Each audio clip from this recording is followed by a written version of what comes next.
Michael, thank you so much for being with us today. We're at Canyon Creek and are just excited to get to know you a little bit more. So before we get into everything, can you tell us, for those who may not know, who is Michael Kim?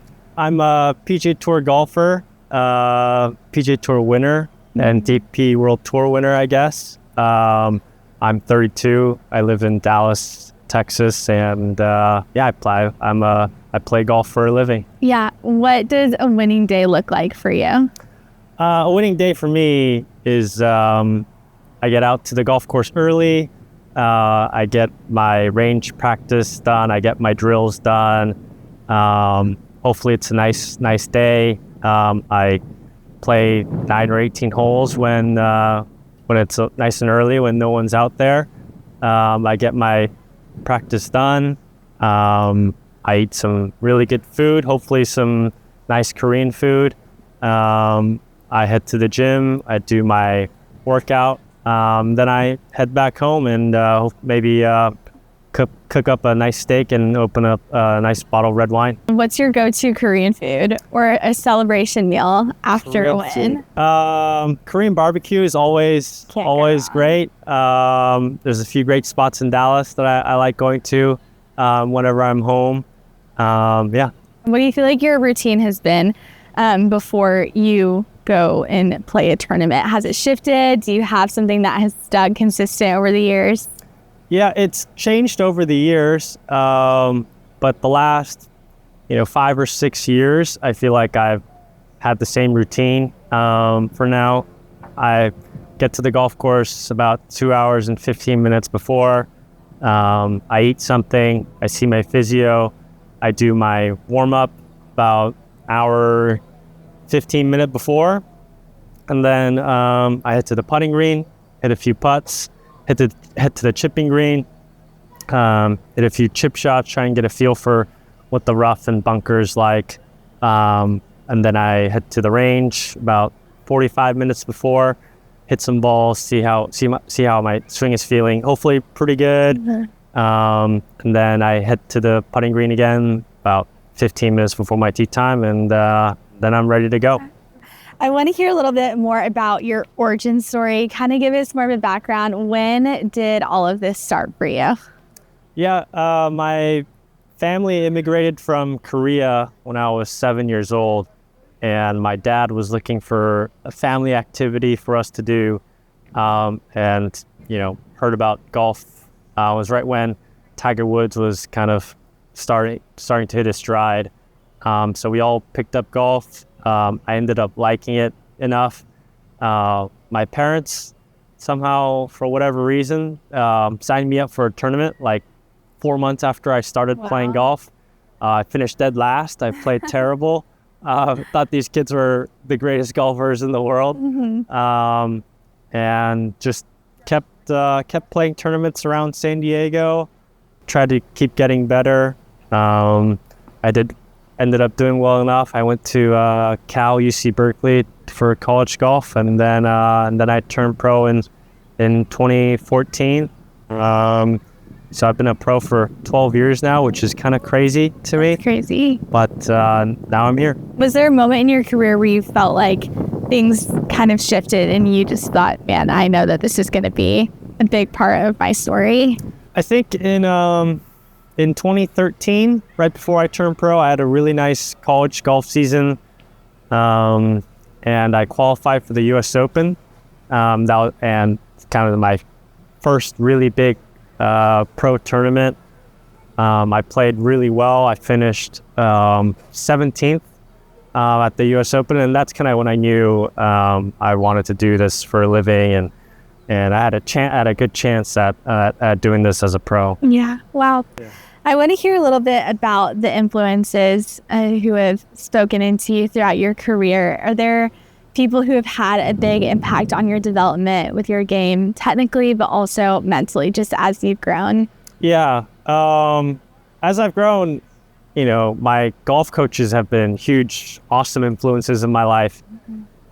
Starting from kind of the local coaches in San Diego that I had, and to now Sean Foley, who's been my coach for the last 5 years now. He's been an amazing influence, just not only for golf, but as just a life coach as well. Yeah. He's coached guys like Justin Rose, Tiger Woods, so he's kind of seen the best of the best. And I was in a pretty big slump when I saw him, and he kind of helped me piece it all back together. And he also taught me a lot, life in general, how to kind of get through the ups and downs of not only golf, but my just life as a whole. What was some of the biggest pieces of advice that he gave you when you were kind of going through? I think, as for my career, we kind of made an analogy to climbing Mount Everest. You trying to do your hardest to get to the peak. Yeah. And there are good weather days and bad weather days. There are days where you feel good and feel bad, but you have to keep trying to make the climb, and you can't try to stand still. And also a lot about meditating, breath work, kind of mental game stuff that really just boils down to staying in the present, not worrying too much about the past or the future. And that has helped me a lot in my career. Yeah, absolutely. I read a little bit about your friendship too with Max Homa. How has he impacted your game and just y'all's friendship too within both of your careers? Yeah, he was a year above me at Cal. I met him when I first was a freshman at Cal. He was a sophomore. He was a junior. And we both weren't like the highly recruited golfers. I think we both wanted to go to UCLA, but the coach said no, so we went to Cal, which ended up working out great for both of us. We both had big chips on our shoulder. We wanted to prove them wrong. We wanted to prove the UCLA coach wrong, and we wanted to play well for our team at Cal. Yeah. And we were both really hardworking. We pushed each other, and we kind of really wanted to make it to the PGA Tour as well. And it's been super cool to kind of keep that friendship. And he also has helped me kind of lead the way in Twitter, on X, how big he's kind of made his brand and all that.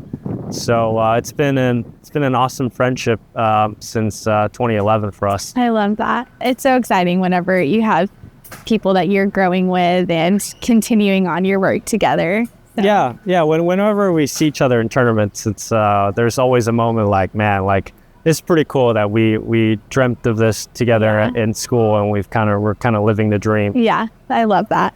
Would love to hear too about a win or even a specific shot you pick that will probably stick with you forever. Something that you tell friends about one day. What has that looked like for you? Yeah, there's two that come to mind right now. One is the putt I made to win the French Open a few months ago.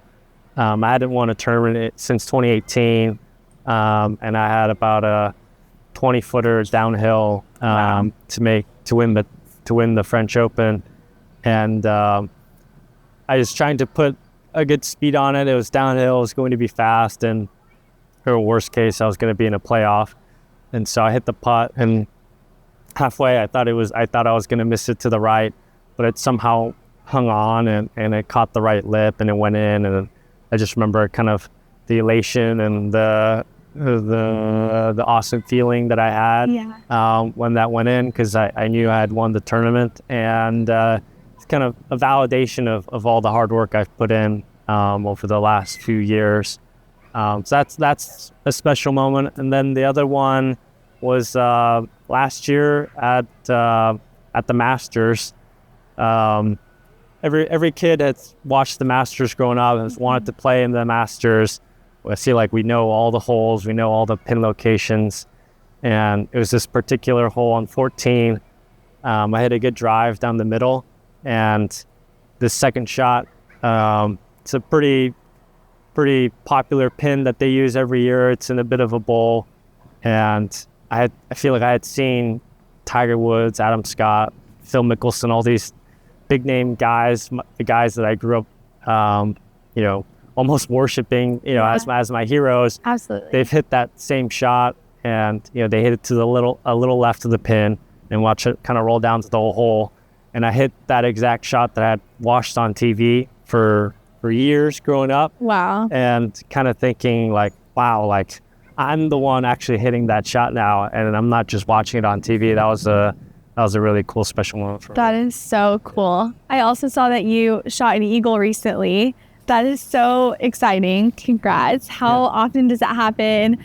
What did that feel like for you? Yeah, I make, maybe 5 or 6 eagles throughout the year. That one at the PGA Championship was really cool because I needed at least a birdie to make the cut.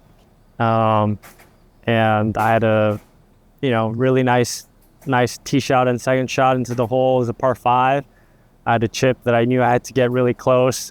I hit it, I landed it really close to where I was trying to do, and it just rolled in perfectly.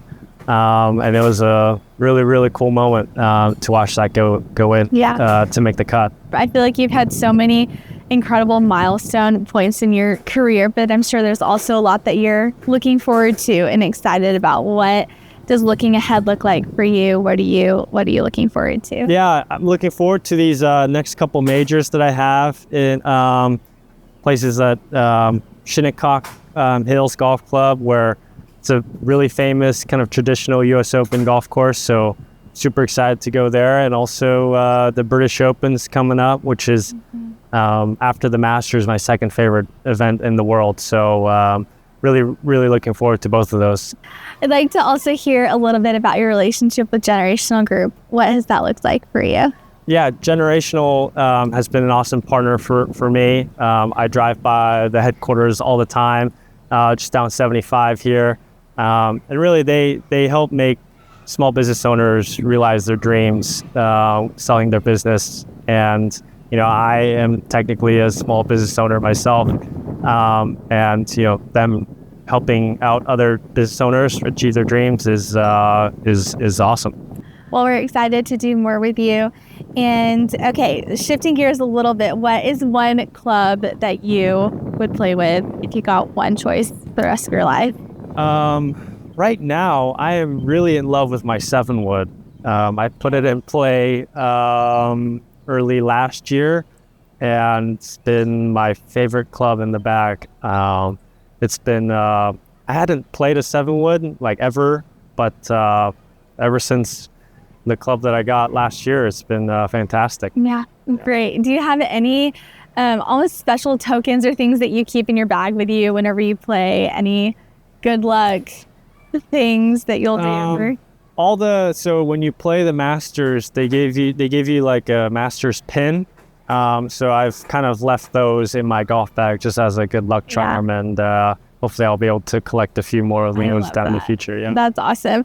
Okay, this is a little bit similar, but if there's a hole or a course that you could continue to play, what is your favorite? What would you be doing? My favorite course, if I could play it all the time, would be Pebble Beach.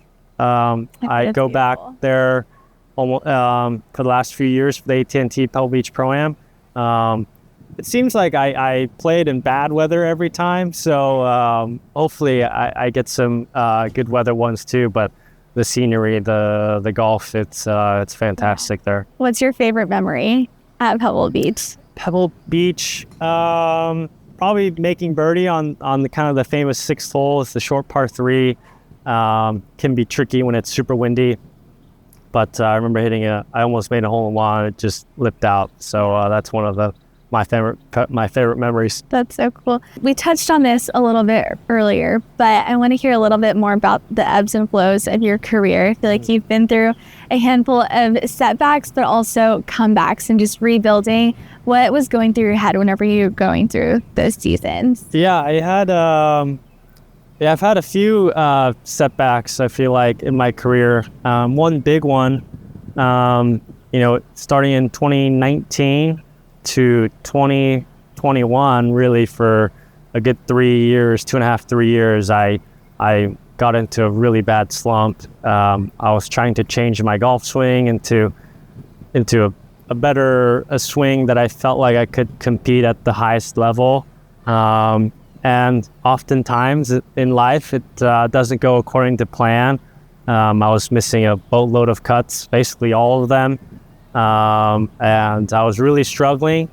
But I kind of kept at it, tried different things. And my coach, Sean Foley, kind of really was going to be the last coach I think I was going to see. And he really helped me kind of piece it back together. And ever since then, I feel like I've been on a really nice run, and really looking forward to kind of continuing that run. Can you tell me a little bit more about your time at Korn Ferry? What did you learn? How did you make it through that season? Yeah, in 2021, after missing all those cuts, I had 1 year of eligibility left on the Korn Ferry Tour, which was basically kind of my last line of hope. If I didn't do well that year, I wasn't sure if I was going to continue to play golf as a professional. And really that year, I learned a lot about my golf swing, but also about perspective as well. I saw many pro golfers like me that was going through a slump but had come back from the PGA Tour. And the problem is the PGA Tour is so nice, everything's so great, that when you come back for the Korn Ferry Tour, it's not nearly as nice. And too many guys were caught up in what could have been, and they were struggling with what I thought perspective, where I was trying to piece my game back together, and I was just excited that I was even playing on the Korn Ferry Tour, that I was playing a lot better. And I think that perspective of like, I'm totally happy being on the Korn Ferry Tour where I am right now. And I think that perspective had helped me get my tour card back in 1 year, and helped me to a really successful season that year. Yeah. What did your support system look like throughout being at the Korn Ferry Tour? Yeah, I am very lucky. I've had great partners, great support around me.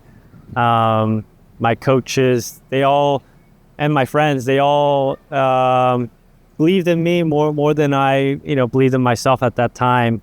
They always told me that I was good enough to be on the PGA Tour, that this is just a rough weather patch, and that I was going to make it back. And I remember a lot of those kind of conversations that I had with my coach Sean, with my team around me and my friends, that helped me kind of keep the belief that I had what it took to get back to the PGA Tour. Yeah, absolutely. Were there people and other players too that you were able to kind of come alongside and encourage with just the advice that you had been given along the way as well?